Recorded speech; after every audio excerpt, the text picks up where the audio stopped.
Hi everybody, and welcome back to another Shearer Smokes. And you join me on a rather nice day. It's a bit overcast. There's a slight chill, but it is at least dry, which is really saying something considering the weather we've had for the past couple of weeks. So it's really good to get out and get some fresh air and to this quite remarkable spot with a really nice backdrop of the Firth of Forth. So I'm currently on the shore, a little place called Silverknowes, which is just outside Edinburgh. We're actually on the direct flight path of aircraft coming into Edinburgh Airport, so we may catch one of those during this video. But yeah, it's a really nice backdrop, as I said, and a rather nice spot to finish off my look back to my Caribbean cruise. And when I left you last, we were sailing out of Havana, sailing into the sunset, and the next morning we arrived in port at Comazelle Island, just off the coast of Mexico.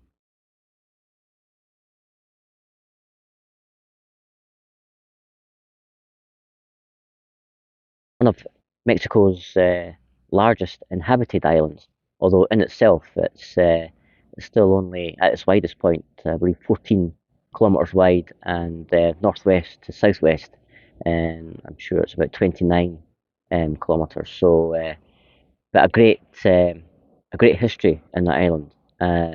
First populated by the Maya, they believe.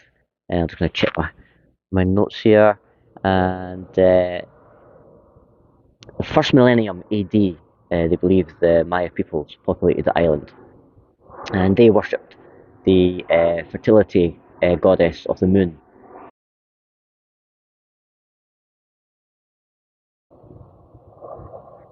You may have heard one of the aircraft just going overhead there. So yeah, a great history of Mayan traditions still holding firm across the island. And one of our trips, we were lucky to go and visit a known Mayan village where some of the ruins are still accessible. And here's a few shots of that just to give you an idea.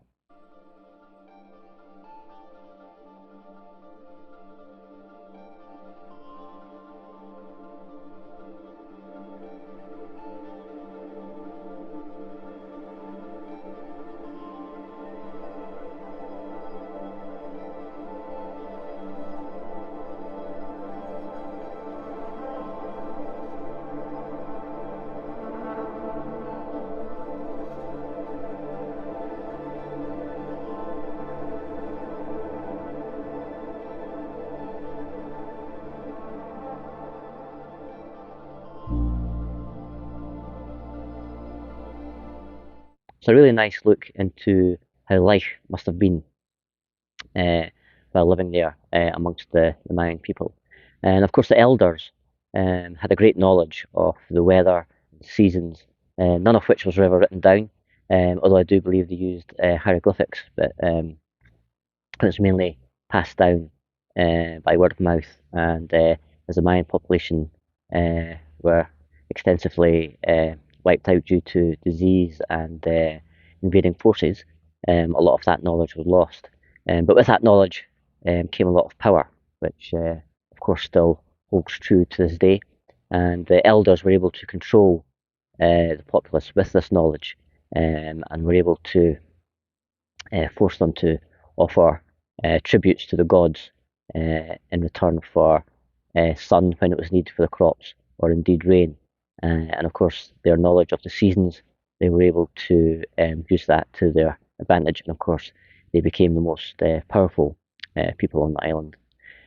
But as I said, really nice to see they're being well kept, well reserved, and there's still a great thirst for knowledge to find out more about how the Mayan people lived. And from there, we headed off to the coast because Clonmel, main part of their tourism income comes from scuba diving. It's listed as one of the world's best destinations for scuba diving. And we headed off to the coast and found a nice beach where there was a really nice restaurant and we were able to, of course, try the traditional tacos along with some very tasty local beers.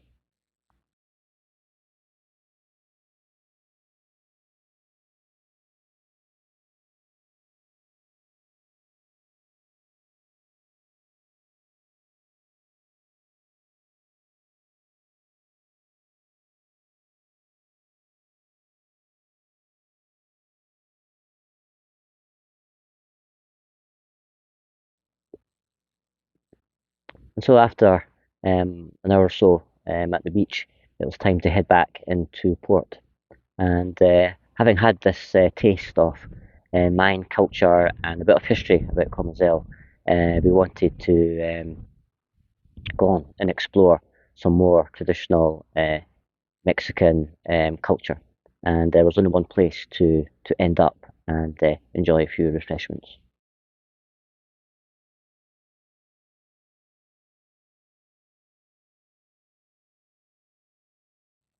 So yeah, the world famous Hooters.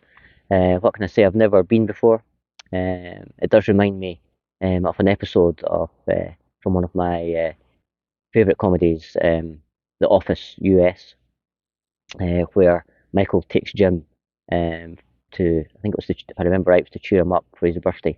And in the end, Michael actually ends up getting all the preferential treatment. So yeah, it was a great afternoon. Really enjoyed the beers, and they paired up really nicely with the chicken wings, of course.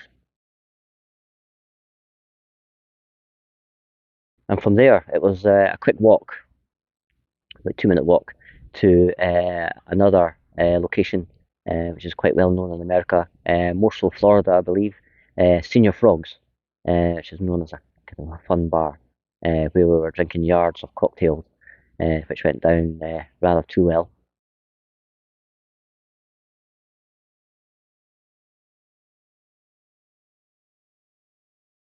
It was time to head back to our ship, which was good timing as the winds were starting to pick up, as you'll see by this picture.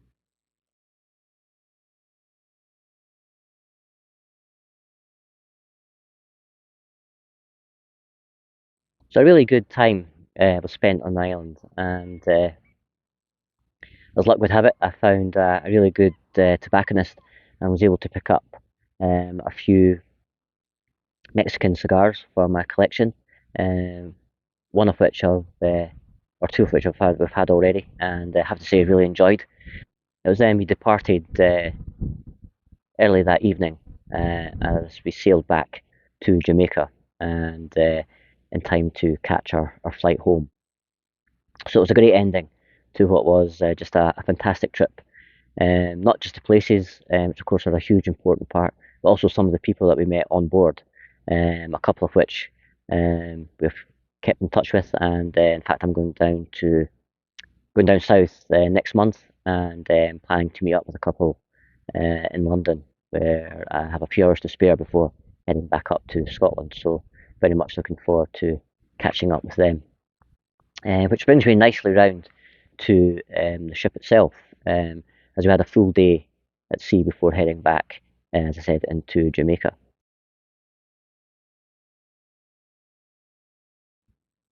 So the ship was the Marella Discovery 2, which is owned by the TUI Holiday Company. A great ship. It's just a nice size. It holds up to just over 1,800 passengers. Has 11 decks. I believe there's 8 restaurants and 7 bars. Plenty to do on board, but more importantly, some rather nice smoking areas. The best of which was found at the stern, um, or otherwise known as the back end of the ship, where we had the full deck to ourselves. And here's a rather nice shot I caught off the stern as we were moored up in Havana.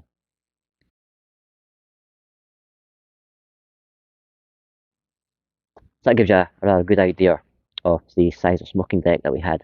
And it was never too busy. And of course, it was table service. And once you got to know the bar staff, then of course you were well sorted for drinks, and the service was just amazing.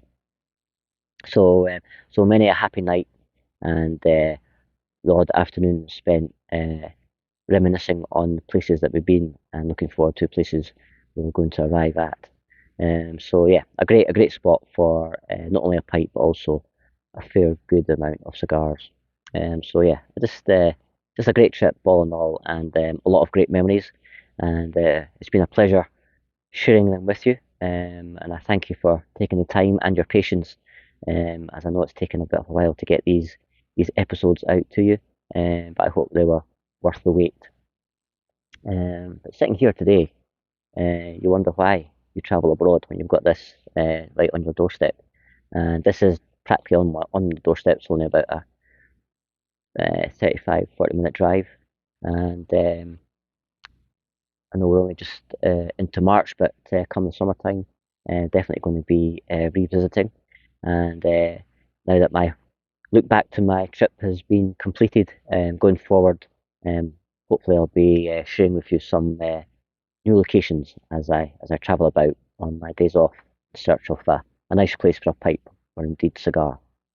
Now my pipe today is of course my shotgun poker, and this one was created for me by BJ B Pipes, Chris, and just a tremendous work of art. I know I've shown this one before. Um, it has the shotgun cartridge just on the stem, and just that rusticated finish and the blue stem is just a stunning piece of work of art, and still smoking well um, since I first tried it. And in the bowl, I've gone for some Revoir Plug, which is a really tasty tobacco and quite fitting in the poker and down by the seashore, and it's all working really well together.